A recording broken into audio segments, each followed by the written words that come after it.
15 jours de cessez-le-feu en Iran. Qui est vainqueur, qui gagne dans ça là? C'est l'Iran. Ouais. Le grand gagnant, même si vous voulez, c'est l'Iran qui gagne dans ça là. Donald Trump a Dagbashi. Vous avez vu comment il a reculé. Il dit il va ramener l'Iran à l'état des pieds, blabla. Vous savez ce qu'il a dit, Dagbashi. Dans les discussions colo là, réel là, l'Iran n'est pas dedans. C'est le Pakistan, ils ont pris quelqu'un là-bas, représenter les trucs. Sinon l'Iran, ils étaient dans les bails. Il en sort quoi hier? 15 jours de cessez-le-feu. Mais le contrôle du détroit d'Ormuz, c'est l'Iran toujours. Et c'est ce qui fait mal aux États-Unis. Parce que les États-Unis veulent que le contrôle du détroit d'Ormuz soit eux. Le péage. C'est-à-dire que payer pour passer là, ça devrait être eux, les États-Unis, pas l'Iran. Et ça les fait très mal. Parce qu'au début, là, ils ont Dagbashi dessus. Jusqu'à maintenant, là, c'est l'Iran. Et puis, dans les 15 points, les 10 points, là, l'Iran dit c'est eux qui contrôlent le détroit d'Ormuz. Ils vont ouvrir, mais il faut appeler avant de passer. Ne pas qu'il y ait un incident. Donc, effectivement, ils vont ouvrir ça. Ils disent qu'ils vont ouvrir.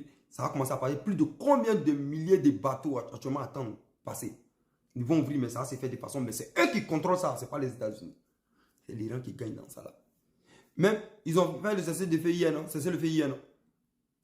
L'Arabie Saoudite a été attaquée. Et puis, il y a des missiles qui ont touché encore Israël. Bon, là, on peut se dire que non, c'était la nuit que c'est arrivé. Il y a des positions, des fractions qui étaient déjà prêtes. Donc, eux, ils ont lancé. Pendant qu'ils ont déjà lancé le cessez-le-feu, mais eux, ils avaient déjà lancé les mouvements. Donc, on peut comprendre. Mais l'Iran encore a bombardé encore l'Arabie Saoudite. Il y a eu 2 blessés encore. Mouvement. C'est l'Iran. L'Iran, ils sont là. Ils ne sont pas prêts. Il n'y a pas quelqu'un qui peut les faire capturer. Ça n'existe pas.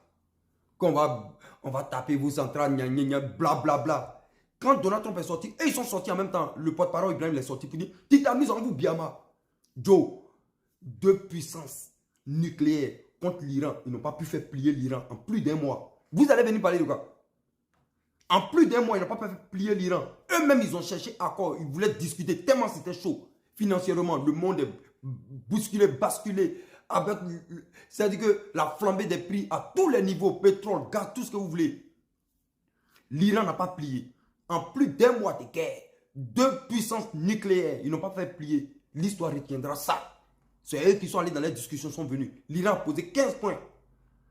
Vous dégagez avec vos soldats dans la région. Les réparations, le détroit d'Ormuz a géré ça. Moi, en tout cas, moi, je gère ça. Et puis, l'arrêt des combats. Ils n'ont qu'à arrêter de bombarder tous mes morts. Liban, Gaza, tous les ways. C'est l'Iran qui pose. Ils sont en train d'étudier ça, c'est l'Iran. L'Iran n'a pas plié. C'est eux, ils ont plié. Ah, vous voyez ça comment? L'histoire va retenir ça. Il n'y a pas de mouvement.